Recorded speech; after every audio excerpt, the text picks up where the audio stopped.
Welcome to Catholic Messenger Conversations Podcast. Today, Father Ross Epping, St. Ambrose University chaplain, will talk with me, Barbara Arlen Fye, about his ministry to students, faculty, and staff on campus. Father Ross is a St. Ambrose University alumnus, class of 2011, right? Correct. Okay. Whose involvement in campus ministry, particularly with Father Chuck Adam and Sister Rita Cameron, inspired him to discern a vocation to the priesthood. Is that not correct? That is correct. Awesome. So, Father Ross, I'm just going to start shooting the questions. Please, Is that by all okay? means. Okay, so you became chaplain at a really challenging time, it seems to me, in the midst of a pandemic. So how has that experience shaped your ministry and your interactions with the students, faculty, and staff? Here on campus, we've only just really begun to, this semester, we've begun to relax our mandates. We had a mask mandate in public. So students didn't even know what you look like, did they? Yeah. I celebrated Mass without my mask on, so, so they were pretty familiar. But I think we're still trying to figure it out.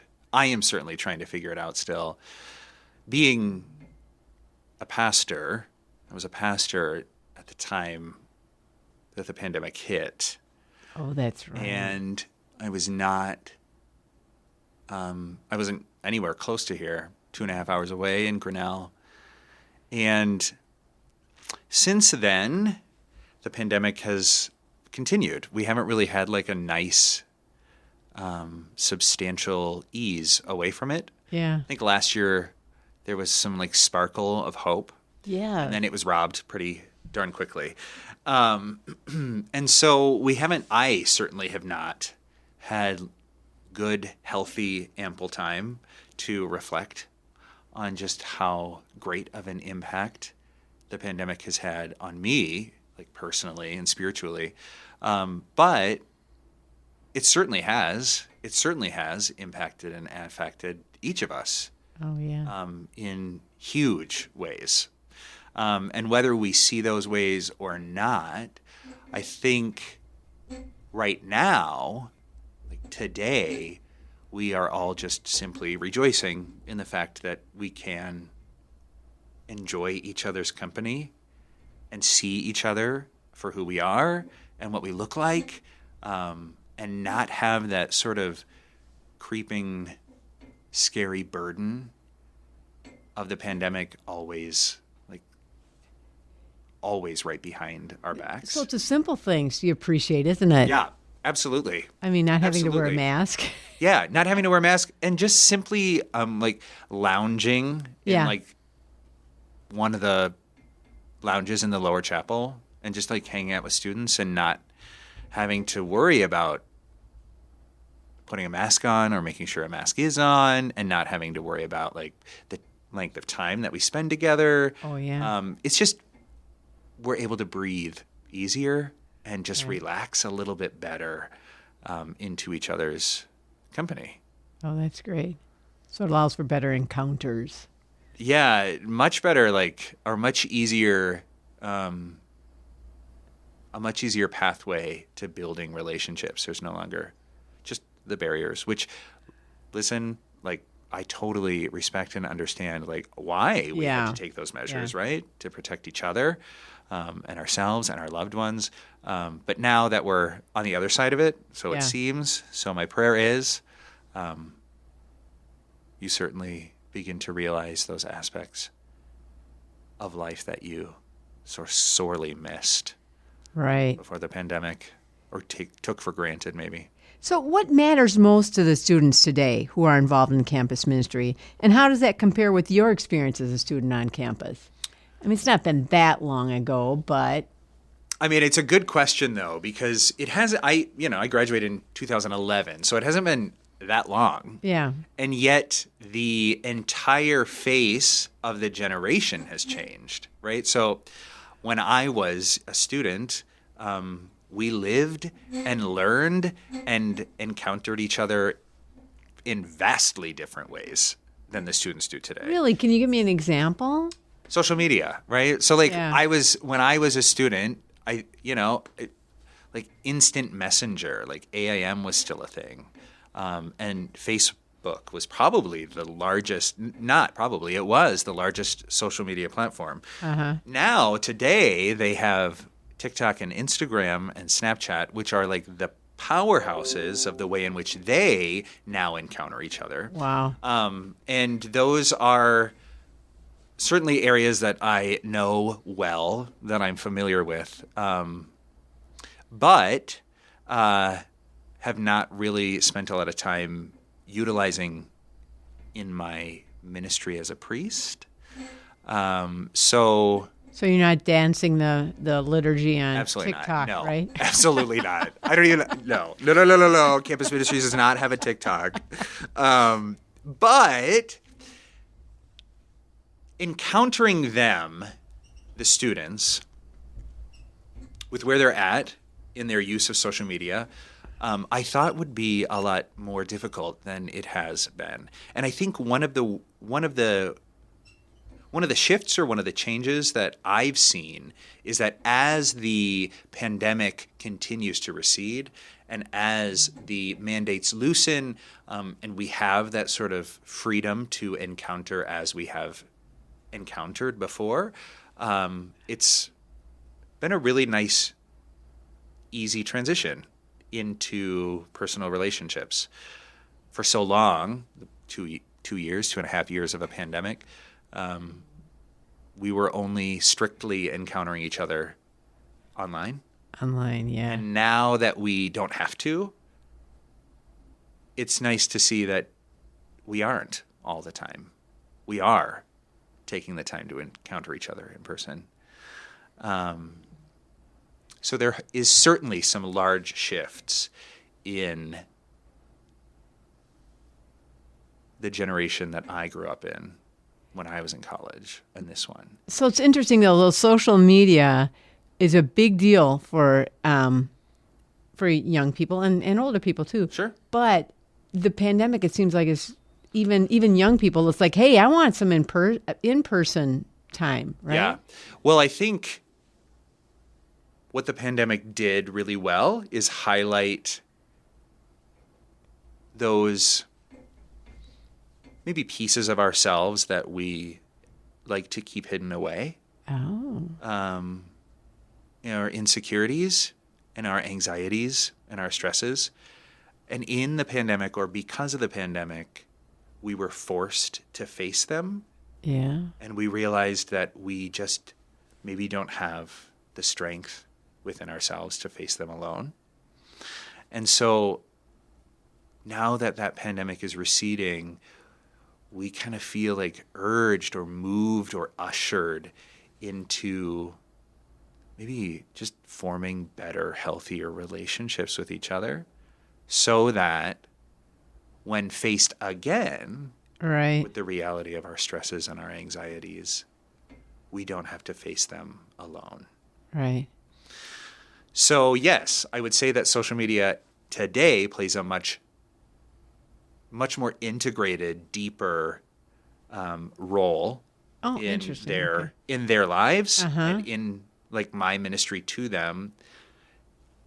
There's some things that remain the same, and that is the beauty and the importance of strong, authentic, interpersonal relationships. Very cool. I think cool. the students see that.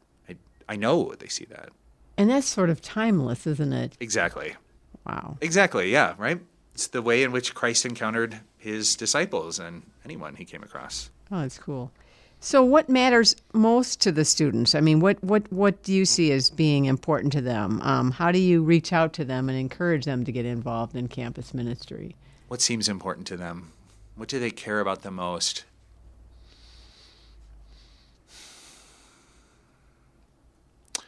Maybe my short answer to that question is authenticity. They care about people who are authentic, especially like leaders who are authentic. What does that mean exactly? Yeah. Show me what One that of the looks gifts that young people have is the ability to see through hypocrisy and inauthenticity.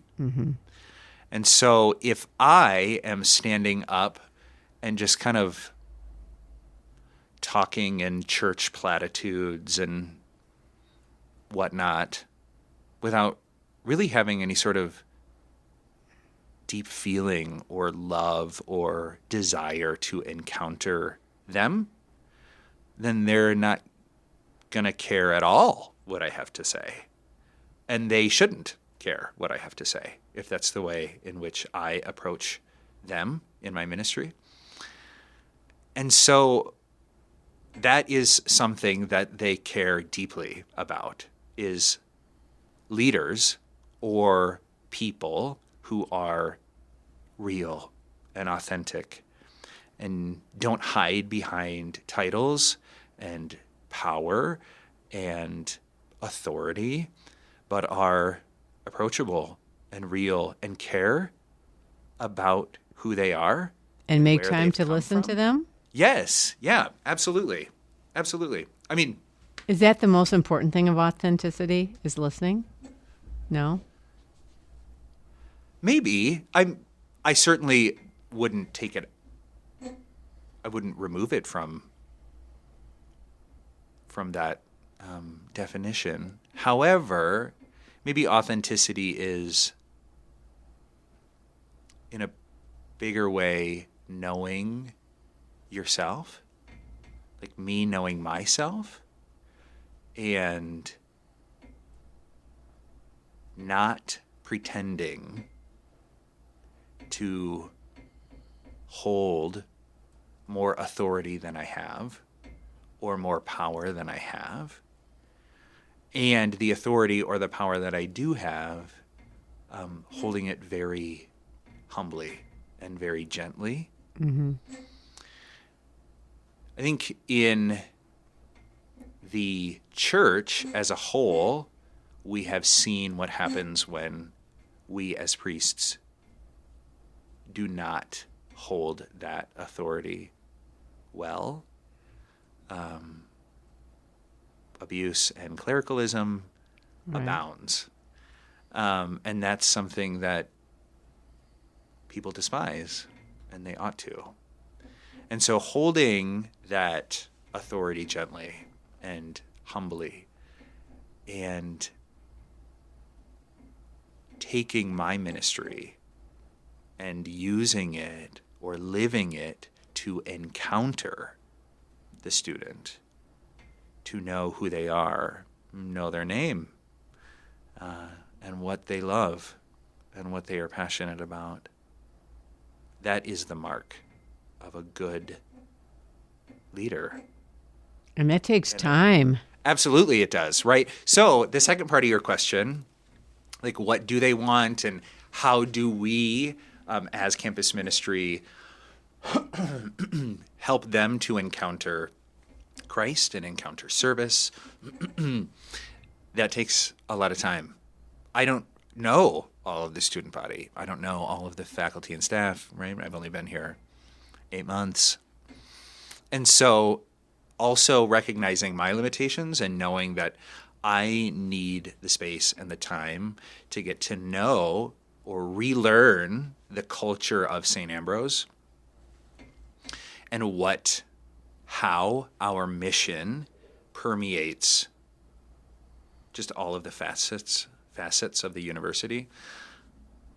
That takes time. Like learning what the students want and what they are passionate about and what makes them tick, that takes even more time, right? Because you have to get to know them first, and they have to learn that they can trust you if they want to trust you. So it isn't just one-on-one encounters either, is it? I mean, how else do you get to know them? Through service projects or sure. through So for mass, example, or what? a good example, 2 weeks ago over spring break, Mm-hmm. I journeyed with a group of students down to Memphis, Tennessee, Mm-hmm. for a service trip with Living Lands and Waters, where we spent the week cleaning up the trash along the Mississippi River down there. And so, yes, while I certainly had one-on-one conversations with the students down there. It was our collective work of service that really solidified this bond rooted in something other than ourselves, like a common mission, common goal, to work to better God's creation. And they were students that, some of them I know from their time in campus ministry already, but some of the students I had never met before, ever. They aren't involved actively in campus ministry. So it was also a really great time to get to know students outside of the context of the church or Christ the King Chapel here on campus. And serving together, working together, toiling together. There's something beautiful, and the church has so much to say about it. Something beautiful about the theology of work.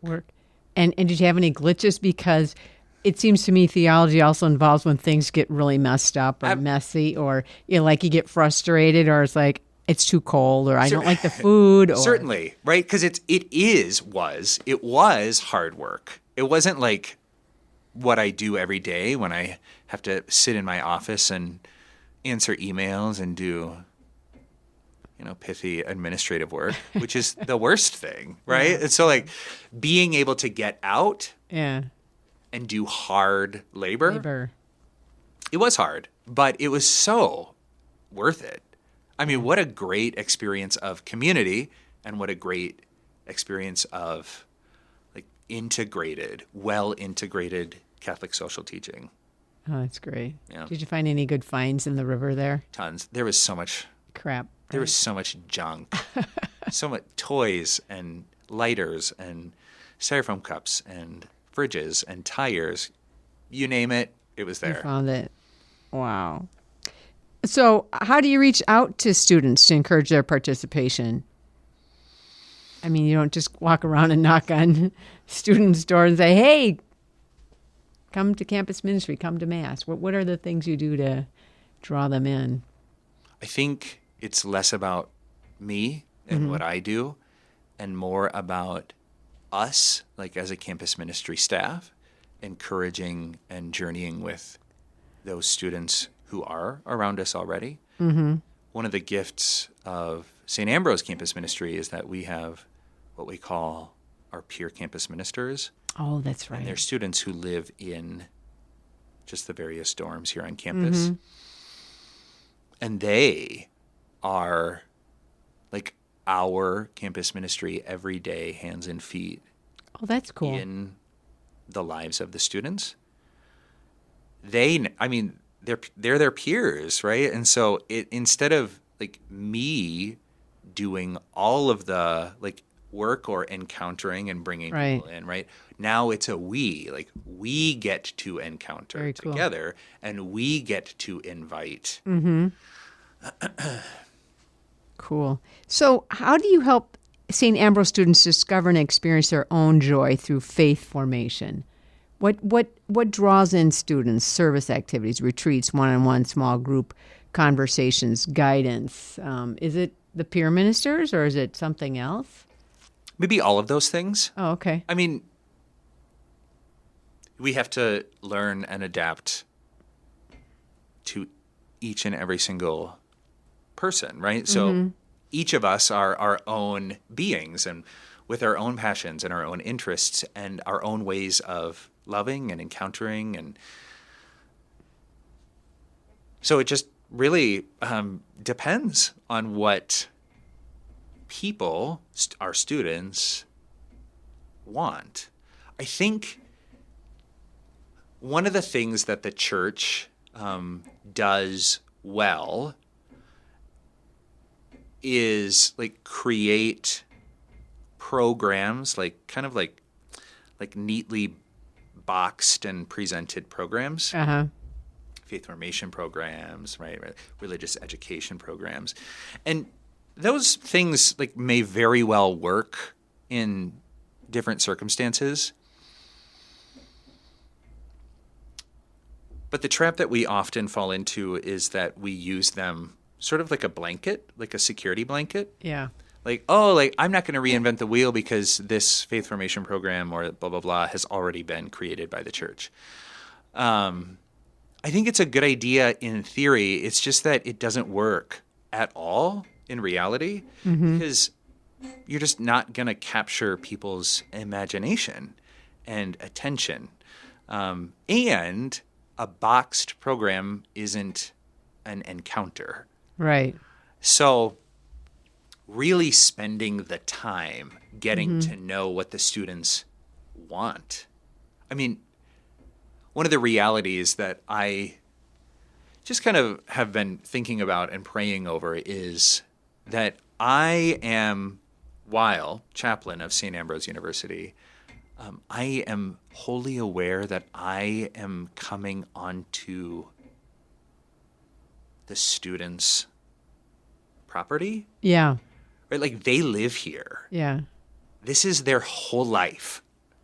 And I am merely coming from my house and like coming onto their campus for a short period of time. Right. And so me coming to their house, it's just a much more humbling way of looking at like my reality of ministry. That as I am a guest in their lives, then it's my duty to learn who they are and what drives them and what they love to do and what they hate to do. And what scares them, like what fears do they hold in their hearts, what motivates them. So tell us, what are some of those things? What have you learned in this 8 months? About? Sure. What do we fear? I think we fear some of the things that I've witnessed along the past 8 months maybe is a general fear of failure. Oh, yeah. I think there's a lot of pressure on our young people today to do things well and perfect the first time. Yeah. And that's just like such an unfair thing to put on them. Yeah. An unfair expectation to place on them.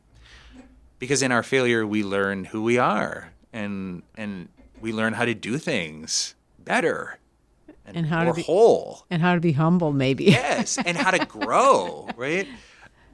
So one of the beauties of like the church's theology is that she declares that the journey towards heaven is just as important as reaching heaven. Good point. And so like the journey of exploration of who I am, of what I love, of the passions that I hold and that I want to cultivate, like that will inevitably bring about failure. And I wish that the students knew that that was okay, that they can fail and nobody will love them less, and we will still be here to encourage and cheer them on in whatever way we can and whatever way they need. So that's one example of like their fears. One example of the things that really kind of drive them is something that St. Ambrose has always had as an integrated piece of their mission, and that is service. Right. Yep. St. Ambrose, part and parcel of their identity as a Catholic university has always been the service to our community, whether that's local or wider, right? And so one of the things that we have just really seen in campus ministry, but also just through the various other groups and programs that exist on campus, is this growing involvement in the service to our community here in Davenport and the Quad Cities and internationally. Like the students care about the environment. They care about the war in Ukraine. They care about starving children. They care about all of these injustices that exist locally and internationally. And it's such a I don't know, edifying and challenging thing for my own ministry, right? Like, Yeah. their deep, deep care for humanity. So how do you tap into that? Is that in your homilies? Is it in your in how you approach them and tapping into their faith? I mean, how does that integrate with their relationship with Christ? I think yes and yes, right? Like, yes, tapping into like that drive, that passion in the way in which we approach the celebration of Mass, the prayers that we choose to pray during Mass, the Eucharistic prayer options, the homilies that I craft, right, explicitly for them, but also outside of the context of the liturgy, right? If the liturgy does anything for us, it leads us, right? The Eucharist leads us forth. Right. Go out into the world, right? So it leads us forth to be Eucharist in the world. And so this passion or this drive from the students, or that the students possess, allows us in campus ministry and different like areas of the administration to like offer the opportunities that the students want and need and desire to be challenged in that service, right? To grow, to... Can you give some examples of that then? Sure. So like our spring break service trips, right? So we had one go down to Memphis, and that was with Living Lands and Waters to do like manual labor. Right. Then we had another one go over to Kansas City and work with the homeless population. Oh, cool. And just like our brothers and sisters who live in poverty down there, to encounter them not as missionaries, but as friends. Right. Which is just so beautiful. It's such a beautiful ministry down there. In addition to that, though, is like our civil rights marches that we have. Okay. Or maybe like 4 weeks ago, when we had our march in solidarity with our brothers and sisters in Ukraine. So all of these just different areas of the university allow for students to take ownership. They can plan them, right? They have the ability. We give them the resources. They can plan their own march, their own service opportunity for their fellow students. So how do you keep students I mean, I keep coming back to this because we keep hearing about how young people aren't really interested in institutional church, or they're not interested in liturgy maybe. I don't know for sure. So how do you keep students engaged in the Catholic faith when there are so many other things competing for their attention in the community at large? How do you make faith relevant in this day and age? I mean, yeah, it's true. The greater population is anti-institution. Yeah. Anti-hierarchy. Anti-patriarchy. So perhaps my answer will start with listening to them. When I am eternally grateful for the Holy Father for instituting the Synod on Synodality. Oh, good. For that purpose, right? To like hear what the students have to say about that, their anti-institution, right? So over the past, 4 months, 5 months, 4 months, probably this year, Dr. Amy Novak, our president, and her administration and us in campus ministry hosted numerous synod conversations. She had them with all of the various groups on campus: PRISM, Black Student Union, student government. We hosted like larger ones for our faculty and staff. She hosted a couple for like our larger student body. And so now we have 34 pages of synod conversations. Wow. That we're gonna meet with her about the week after Easter, right? To really dig deep and delve into what our students, our staff, our faculty have to say about what makes their heart and what breaks their heart about the church, to better answer this question. Like, how do we approach people, like, as an institutional church? Yeah. How do we approach our students? And we cannot answer that question if we do not know what they're thinking and how they're feeling. And so I'm very grateful for the Holy Father for bringing that. Were you surprised? Have you been surprised by any of the responses to what breaks my heart, what fills my heart?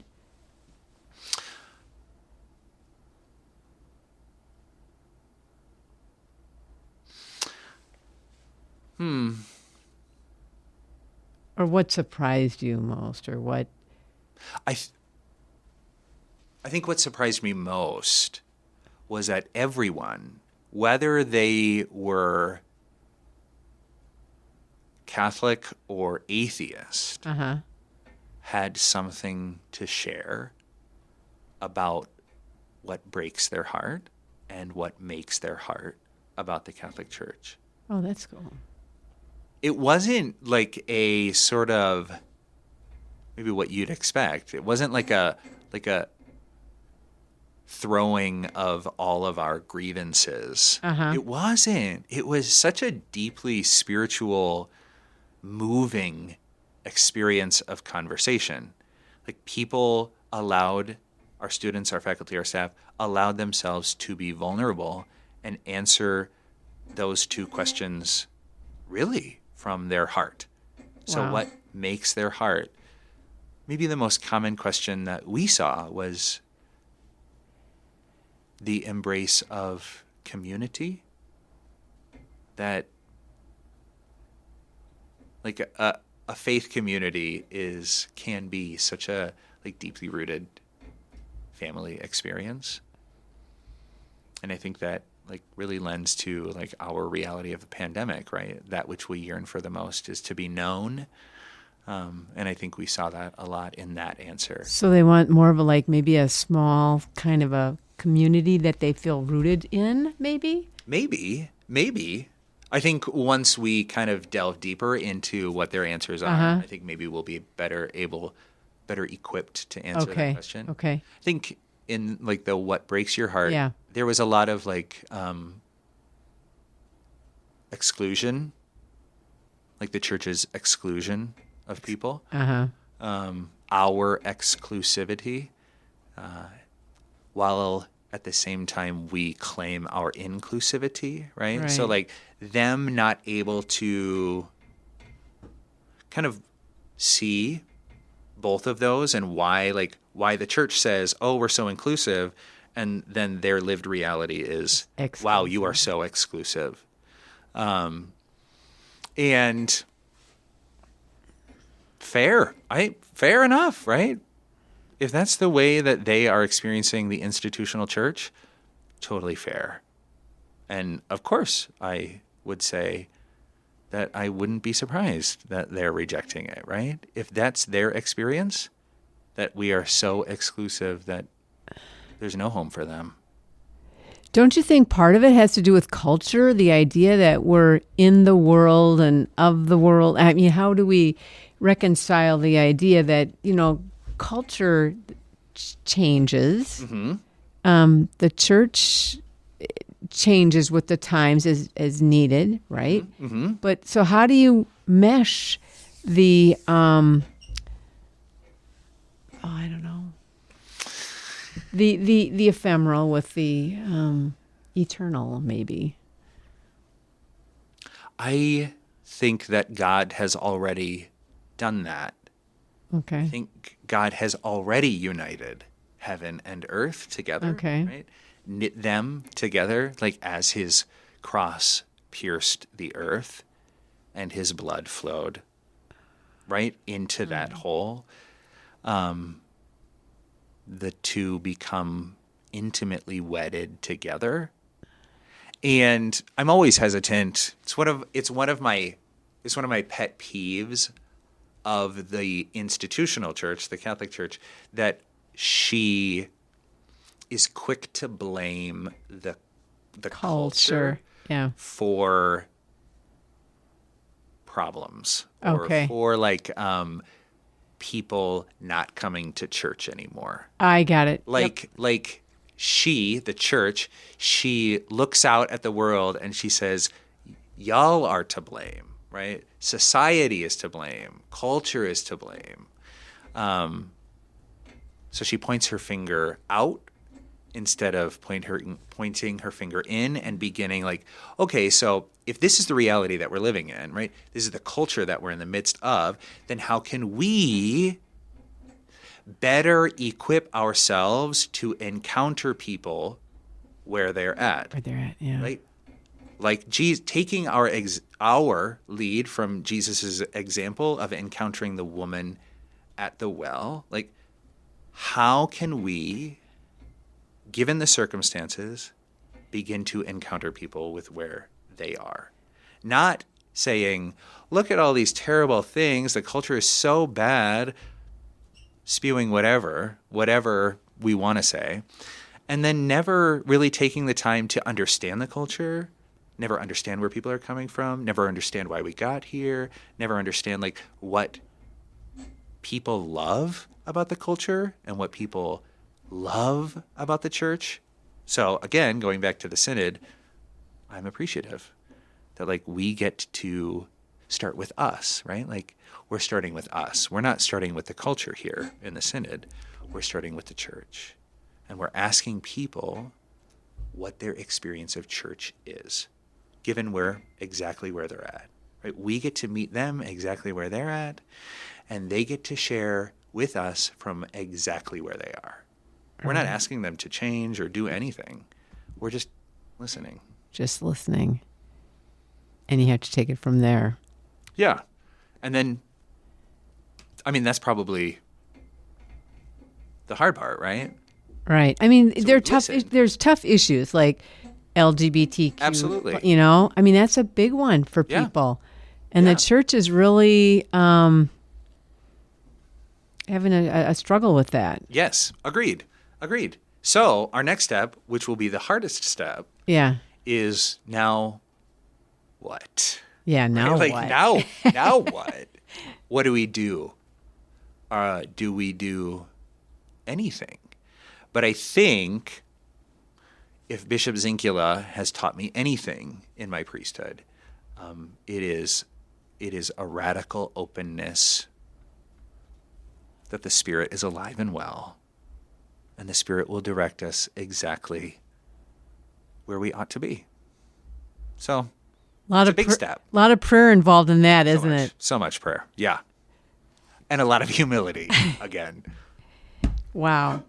So I just have a couple of other quick questions. Sure, can I run by you? So I'm wondering, how are students responding? I know I come back to this again, but how are they responding to coming to liturgy? I mean, a liturgy is important. You need those individual encounters and being out of the church, but you also need community, right? Correct. And within the church. Correct. Right? So how do you encourage that? Yeah, I think that's a fair question. And I think right now we're in the midst of trying to figure out how. Yeah. Right? Because like now that we're like hopefully post-pandemic, we can sing again. Yeah. We can celebrate Mass without our masks on, right? We can embrace each other. Yeah. We can, offer each other the sign of peace. We can bring back the chalice. Yeah. Right? Like all of these things that have been kind of taken away from us for 2 years. Yeah. We've fallen into some bad habits when it comes to the liturgy. Yeah. Not coming, being like the biggest one probably, right? Like not participating being the second one. And I think that's maybe the one I see the most here on campus is like, now we can sing. Right. So open your mouths and start sing. Singing, right? So like when we were able to take our masks off for the first time and celebrate Mass together, I was just kind of slapped with that reality that look at all these people who just are used to not participating actively now. Right. So I think it's just going to take a lot of time. I think it's going to take a lot of time. I mean, we haven't had like a robust normal liturgy in 2 years. Uh-huh. So it's going to take a lot of time to reclaim the beauty and the fullness of the church's liturgy. And hopefully, right? Hopefully we're working hard and to get there. But I think also people, students who are Catholic, and even now, like this year particularly, even those who are not Catholic, have been coming and celebrating really well. Oh, that's Mass cool. with us. There's something about Mass on a college campus that is just so different from Mass in a parish. And if you've ever been to a college campus Mass, it's just, you know it, right? There's something just like in the air, right? Young more people. intimate. There's young people leading young people. Exactly. Well, and I actually I did attend Mass in college at a Newman Center, but that was like in the ancient days. So Yeah, sure. But we were young then. yeah. But it's like really such an amazing experience to allow them to have control over the liturgy that they participate in. Oh, that's a good point. And so I think that's also another aspect of this, right? So giving the students the tools that they need to make the liturgy theirs. Like for them to embrace the liturgy, not as mine as the priest, but as theirs, right? As a community. Like they are actively participating in this liturgy that is us together. Good. Yeah. So really, now that we have the opportunity post-pandemic, really equipping them with the tools to make it their own. That's awesome. Yeah. That's terrific. I love it. Last question. How do you recharge your spiritual battery? I'm thankful for a house that's a block and a half away from campus. Because I need, like as an introvert, I need some space and some silence to recharge and recuperate. And that isn't to say, like, I absolutely love my time during the day and late at night whenever the students need us. I love my time with them, but the way in which I spiritually recharge is complete aloneness, which I totally embrace, which I love. Aloneness, isolation, quiet, nothingness. That's great. Yeah.